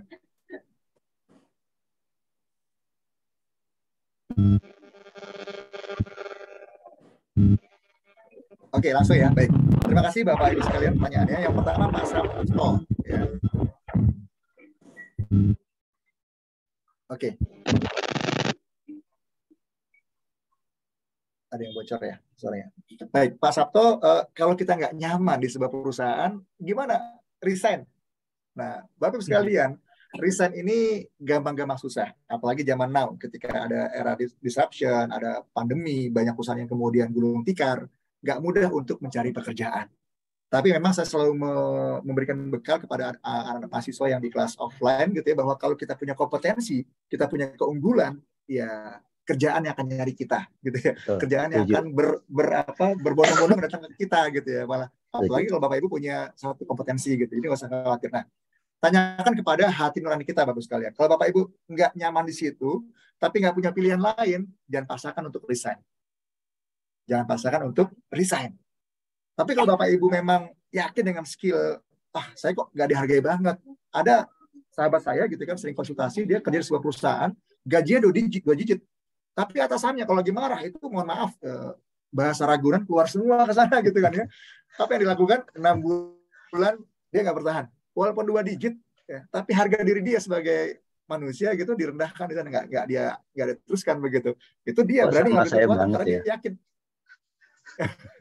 Dia keluar nyari pekerjaan benar dalam 1 bulan langsung dapat pekerjaan berikutnya. Monggo kalau Bapak Ibu memang yakin silakan. Tapi kalau Bapak Ibu nggak yakin jangan paksakan ya. Akhirnya kita sabarlah terus dada. Meskipun juga ini nggak semua orang bisa teman-teman sekalian. Silakan tanyakan kepada hati nurani Bapak Ibu sekalian. Kalau Bapak Ibu sanggup siap, ya cari yang lain yang lebih nyaman. Saya sering memberikan satu arahan ke teman-teman mahasiswa yang kelas reguler, yang offline. Kalau kita kerja, jadikan kerjaan kita tuh sebagai belajar yang dibayar. Kenapa? Ketika kita bekerja bertahun-tahun, bahkan berpuluh tahun, kita harus naik kompetensinya. Sehingga suatu titik nanti kita menjadi seorang begawan, menjadi seorang yang ahli di bidang kita, yang kalau kita sekali melakukan sesuatu, orang bisa bayar mahal kepada kita. Nah, ini yang saya tegaskan kepada anak mahasiswa, agar mereka mengembangkan kompetensinya dari sekarang. Ada yang ekonomi syariah, perbankan syariah, dan seterusnya begitu. Mungkin itu Pak Sabto. Semoga menjadi pencerahan ya Pak Sabto ya. Baik. Amin. Lanjut ke Pak Zainuri. Gimana yang kapitalis? Nah, apa sih kapitalis? Yaitu bagaimana perusahaan dengan sumber daya yang seminim mungkin agar mendapatkan hasil yang sebanyak mungkin. Nah, karyawan, wow, dia mungkin tahu nih bahwa tenaga kerja itu sangat mudah di Indonesia, apalagi murah gitu ya. Orang berbondong-bondong. Dipecat sekarang, banyak yang ngantri lagi besok masuk gitu ya. Sehingga ya mungkin dia semena-mena ketika memperlakukan karyawannya begitu. Lembur nggak dibayar, kadang gaji agak-agak dimundur-mundurin gitu kan, dieksploitasi sedemikian rupa karyawan kita, sehingga yang terjadi kemudian ya karyawan tersebut merasa tereksploitasi gitu ya. Nah ini mohon maaf jadi saya agak-agak ekstrim bahasanya gitu. Sikap kita gimana? Nah kalau Bapak Ibu sebagai seorang karyawan di situ sudah tanda tangan kontrak, ya apa boleh buat, berarti Bapak Ibu sudah punya komitmen dengan perusahaan tersebut. Kalau Bapak Ibu nggak setuju, ya monggo cari yang lain, yang lebih syar'i. Kan bedanya kapitalis sama syar'i itu ya. Nah, kalau dari syariah kan dia harus mewakili manusia. Ini manusia itu orang istimewa loh. Wakil Tuhan di bumi ini gitu kan. Kamu jangan sembarangan memperlakukan manusia gitu. Istilahnya begitu kalau di syariah. Silakan monggo kalau Bapak Ibu memang tidak setuju. Tapi kalau Bapak Ibu tadi mau keluar juga nggak berani, tapi dalam juga ngedumel. Saya katakan jangan pernah meludahi perusahaan kita. Maksudnya gimana? Kita kerja di situ, tapi di tempat lain berkoar-koar, jelek-jelekin perusahaan kita. Itu nggak gentle namanya. Itu nggak gentle, dan saya tidak menganjurkan begitu. Ketika Bapak Ibu masih sebagai karyawan di sana, ya junjung tinggi etika kita sebagai karyawan. Kalau Bapak Ibu merasa dia kapitalis, Pak, ya toh Bapak Ibu juga setuju dengan kontrak itu kan. Kalau nggak setuju, ya silakan keluar. Memang hidup ini, di dunia ini dominasinya kapitalis, begitu ya. Dan kita nggak boleh komplain. Dalam artinya ini yang berlaku begitu. Kalau kita nggak setuju, cari yang lain. Yang kita menurut kita masih kita tolerir gitu ya. Tapi kalau Bapak Ibu masih menerima, lanjutkan. Silakan. Begitu Pak Januari, semoga Pak Januari bisa mendapat pencerahan juga. Terima kasih Pak. Karena memang kapitalis ini sebagai ilmu ekonomi yang diajarkan di kelas-kelas konvensional. Saya dulu di UI, ya, kuliah di ekonomi manajemen, itu kan diajarkan kapitalis memang. Dengan untung yang, dengan sumber daya yang sekecil-kecilnya, dapatkan untung yang sebesar-besarnya. Kan kapitalis banget begitu. Nah, makanya sekarang kita lihat Alfamart di mana-mana, ya warung-warung kecil pada mati semua akhirnya gitu kan ya. Disayangkan. Oke, itu yang Pak Zainuri semoga menjawab. Dan memang kapitalis ini dalam hal etika bisnisnya memang ada beberapa yang akhirnya tidak sesuai dengan etika yang ada di kita. Yang ketiga, Pak Eka, terima kasih Pak Eka, bagaimana auditnya gitu. Nah, beberapa perusahaan itu ada kode etik atau auditnya. Contoh misalnya kalau di perusahaan-perusahaan itu ada regulasi pemerintah dan itu harus ditepati oleh perusahaan. Kalau enggak nanti akan ada yang dikenakan sanksi administrasi. Entah nggak diperpanjang izinnya, entah nggak diperpanjang sertifikatnya dan seterusnya begitu. Misalnya contohnya diantaranya terkait dengan pengupahan, kalau Bapak Ibu misalnya mengikuti undang-undang yang ada di Naker atau yang sekarang berlaku Cipta Kerja ya, itu juga ada beberapa kaidah yang mengadopsi etika bisnis.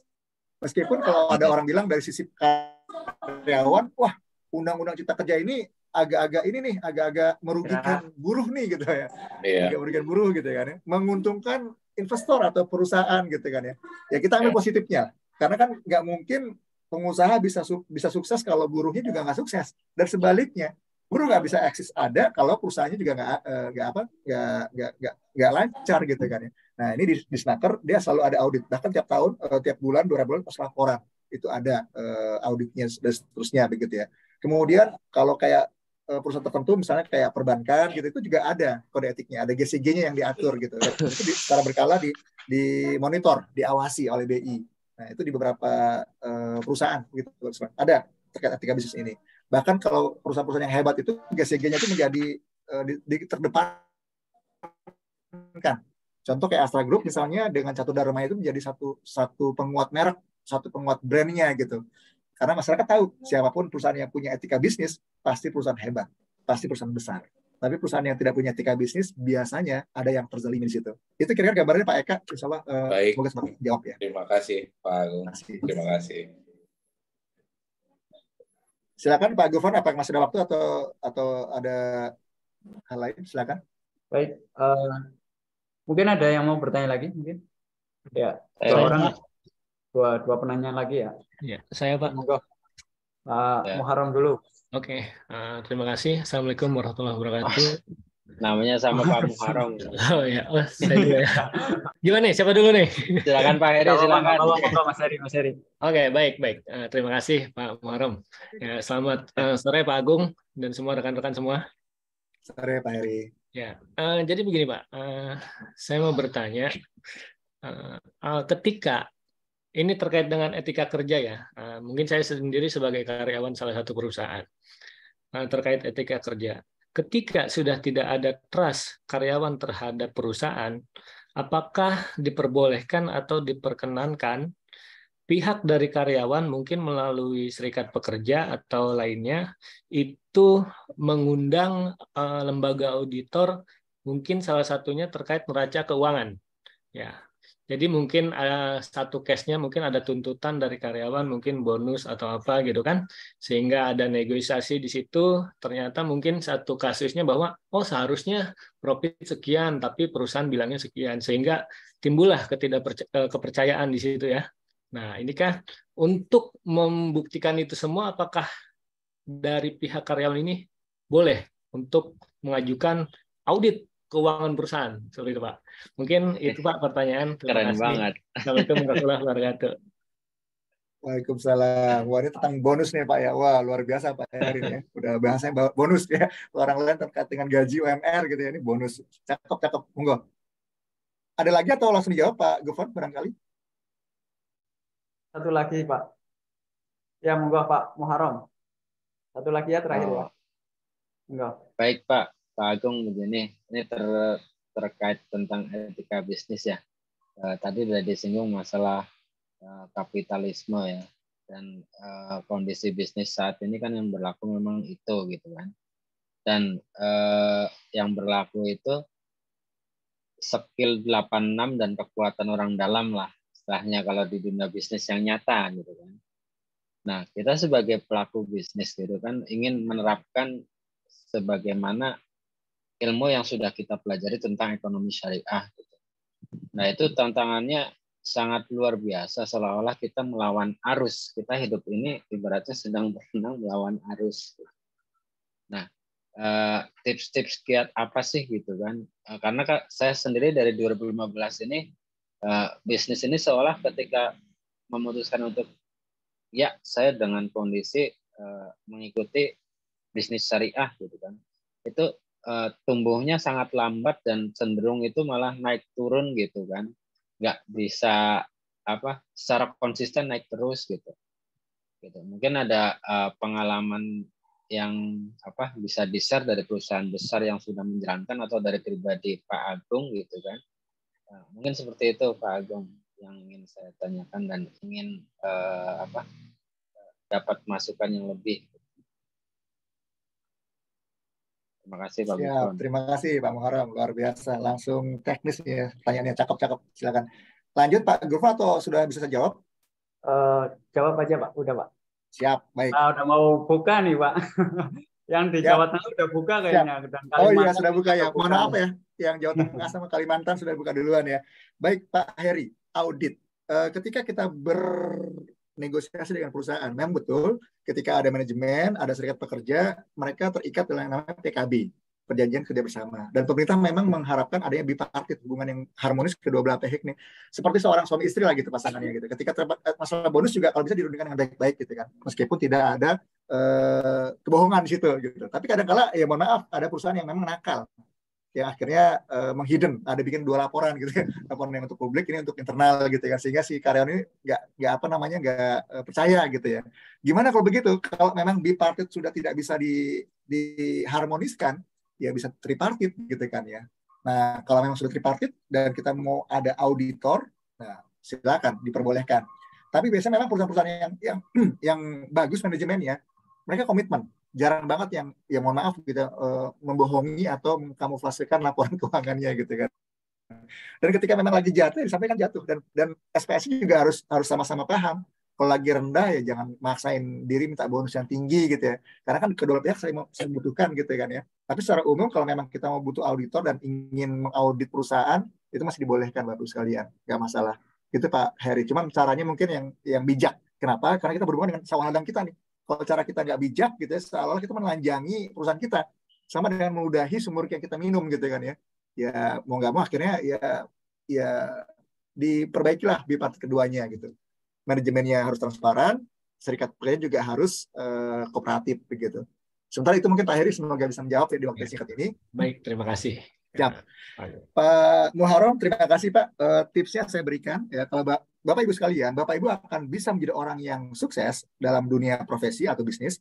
3 hal. Yang pertama, Bapak Ibu punya kompetensi, punya sesuatu yang kita miliki, ya, kemampuan kita yang kita andalkan. Yang kedua, ada momentumnya pas, gitu ya. Nah, yang ketiga takdir. Oke lah, kalau takdir bisa kita abaikan, itu haknya Allah gitu ya, haknya Tuhan. Meskipun takdir bisa diubah. Dengan apa? Dengan doa, mengubah takdir. Nah, yang kedua, fokus kita, kuatkan kompetensi kita, cari momentumnya. Kalau nggak ada momentumnya, ciptakan momentum itu. Buktinya apa, Mas? Oke, saya akan sharing pengalaman saya. 2012, saya bergerak di bidang background saya kan ekonomi konvensional ya. SE saya itu dari UI konvensional. Tapi saya tertarik dengan dunia syariah. Saya memperdalam ilmu ekonomi syariah terkait dengan akad-akad yang mau dibawa dan sebagainya begitu.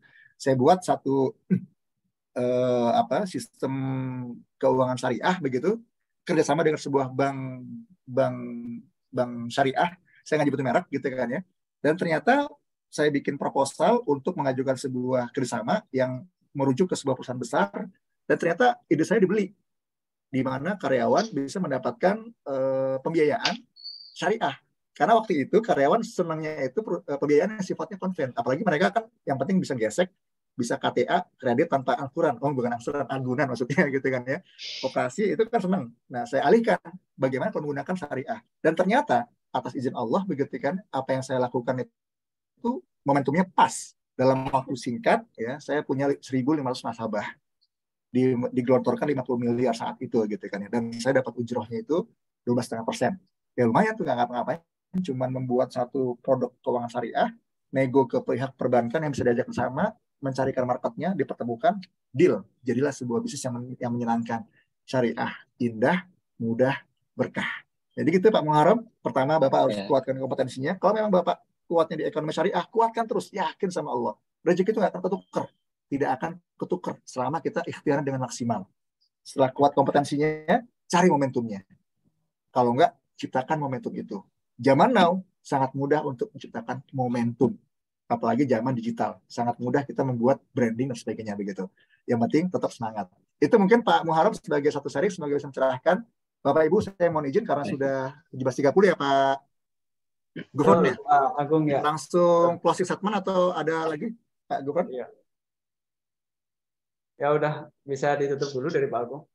Siap. Baik, Bapak sekalian. Intinya adalah bahwa etika bisnis akan membuat bisnis kita tidak hanya mudah, tapi berkah. Dan berkah itu yang kemudian bisa membuat buah. Meskipun kelihatannya agak sulit, tapi kalau kita lakukan dengan baik, maka etika bisnis ini akan melindungi bisnis kita menjadi sustain, menjadi lebih langgeng, lebih panjang. Semoga Bapak sekalian bisa menikmati pembelajaran kita pada sore hari ini. Saya akan kirimkan materinya ke pihak panitia, dan semoga Bapak Ibu bisa mendapatkan pencerahan terkait etika bisnis. Terima kasih. Assalamualaikum warahmatullahi wabarakatuh. Waalaikumsalam warahmatullahi wabarakatuh. Terima kasih Pak Agung Hermawan. Terima kasih Pak Agung. Terima kasih Pak Agung. Terima kasih semuanya. Isi seminar di sore hari ini. Semoga ilmu yang beliau sampaikan bermanfaat bagi kita. Kemudian materi nanti ya Pak Agung, nanti kirim ke. Siap. Nanti saya kirim ke akademik. Siap. Siap, Pak. Itu. Terus kemudian teman-teman yang hadir, ucapkan terima kasih. Foto bersama, Pak. Baik, terima kasih. Ya, nanti dulu, ini informasi dulu, fotonya nanti. Ini ada link absensi, monggo untuk absen dulu sebelum ditutup. Itu ada di chat, itu linknya ada. Monggo absensi. Itu yang pertama. Terus yang kedua terkait dengan tugas, nanti terkait dengan etika bisnis ini ada tugasnya. Tugasnya nggak boleh sama Kopas. Ya, ini Kopas, ini jangan ada yang Kopas ya.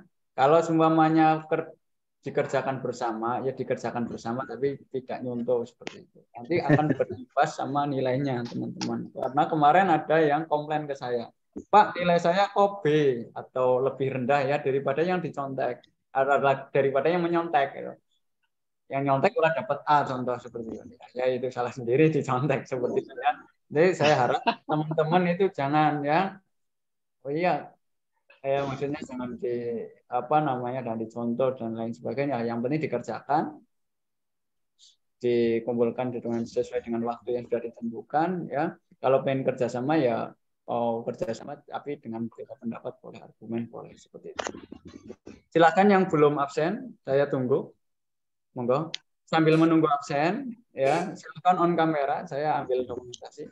Izin Pak Agung, Pak Arif, Pak Tiar, untuk ambil dokumentasinya, Pak Agung. Ya, siap. Semuanya monggo untuk on kamera. On cam di slide 1. Slide 1 on cam semua. Ada Mbak Sela, Mas Dia, Mas Eka, itu di slide 1 on kamera. Nggak mau ya. Oke, saya ambil ya. Boleh jempol dulu tangannya? Oke, jempol ya, Bapak-bapak. 1, 2, 3. Tahan. Oke, sudah ya untuk slide 1. Terima kasih. Sekarang yang di slide 2. Bentar. Ya. On cam dulu, bentar. Mas Dedi Pamungkas, Mbak Dewi, Indah, Arum. Oke, 1 jempolnya. 1, 2, 3.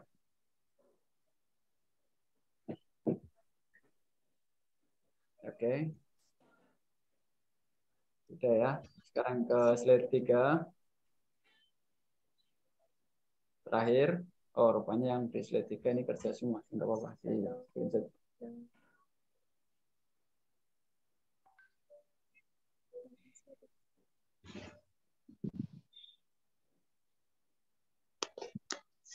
Yang ini udah belum? Apa nih? Oke, sekali lagi terima kasih Pak. Tolong di-share fotonya, Mas. Atas waktunya, apa yang Bapak sampaikan bisa bermanfaat dan menjadi ladang pahala buat Pak Agung, apalagi di bulan Ramadan ya, membagi ilmu salah satu jariah. Dan terima kasih juga untuk teman-teman yang sudah hadir ya. Salam hangat untuk keluarga yang dari Jawa Timur mungkin ya, yang dari Bali sudah berbuka ya. Berbuka puasa, yang belum buka ya jangan buka dulu ya. Nanti nunggu dulu baru buka. Oke, terima kasih sekali lagi, saya Gufron Ramadhani. Mohon maaf sebesar-besarnya bila ada tutur kata yang kurang berkenan. Sama-sama, Mas. Bila hidayah. Oh ya, sebelumnya yang non Muslim nanti disesuaikan saja, yang agamanya non Muslim ya. Disesuaikan dengan agamanya, jangan sampai nanti non muslim nanti jawabannya pakai hadis sama hadisnya atau ayat Al-Qur'an ya. Jangan dipaksakan. Sesuaikan dengan agamanya masing-masing seperti itu. Terima kasih sekali lagi. Billahi taufiq wal hidayah. Assalamualaikum warahmatullahi wabarakatuh. Waalaikumsalam warahmatullahi wabarakatuh. Terima kasih semuanya.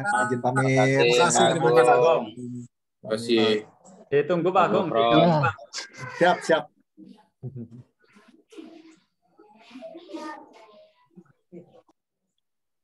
Masa udah selesai?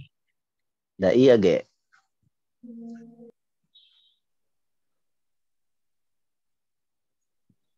Ayo kita buka bersama.